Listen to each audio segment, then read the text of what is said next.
Hello mga ka-reels! It's Sunday, so it's farm day. So ayan, naisipan ni Habi na harvest ng hito kahit pang-ulam lang daw nila.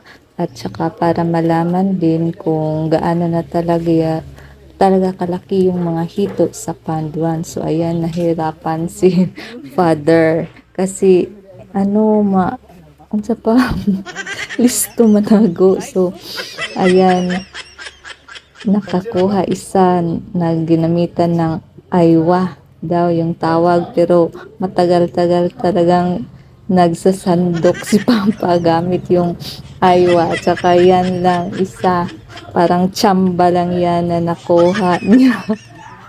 So naisipan ni Papa na kumuha na lang ng pukot daw. Tinay ni Papa kung makuha ng pukot. So ayun, yun lang pala ang katapat. So ayun, madami-dami ring nakuha ni Papa pag niya ng pukot, pag pizza.